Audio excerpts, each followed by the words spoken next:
Theatre नूं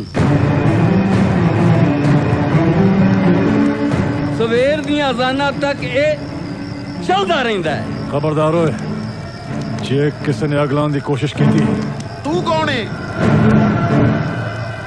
मेरा इस थिएटर नाल कोई तलक नहीं, लेकिन कित्थों दी शराफत है कि तुसे किसी दे घर नूं अग लाण आ गए हो, वो भी रात दे हनेरे च।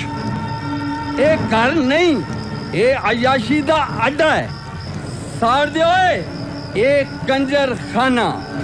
ओए जे किसी ने 1 इंच भी साड़न की कोशिश की थी ते रब दी सौं तुसी सारे पिंड वापस सड़ते ही जाओगे। ठहर जा जवाना, ठहर जा। इन्हां नूं मैं समझाना, असी लड़ना नहीं, इन्हां नूं समझाना है। ये भावें साडे थिएटर नूं अयाशी दा अड्डा ते भावें कंजर खाना कहण, असी इन्हां नूं बड़े ही प्यार नाल कहांगे कि जनाबे आली तुसी 20-25 लोग रल के जेड़े थिएटर नूं साड़न आ गए हो, इत्थे हज़ारां दी तादाद च मजदूर थके हारे आके अपनी रूह नूं सुकून दिंदे ने। सुकून देंदे ने या घुंगरूआं दी आवाज़ ते गाने सुन के अय्याशी करदे ने? घुंगरू ते बुल्ले शाह भी बन के नचिया सी जनाब।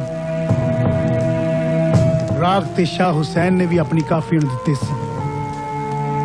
मौलवी साहब, रोकना जे ते दहशतगर्दी नूं रोको।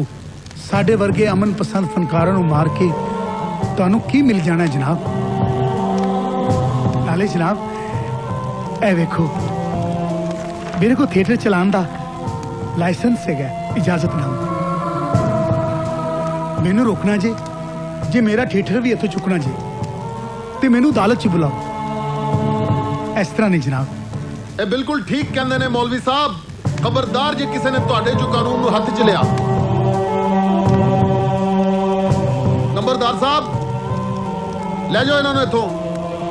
जाओ। चलो चलो, आ जाओ। तुहाडी बड़ी मेहरबानी जनाब। फिक्र दी कोई लोड़ नहीं, असी इत्थे ही हां। चलो आओ जवानों।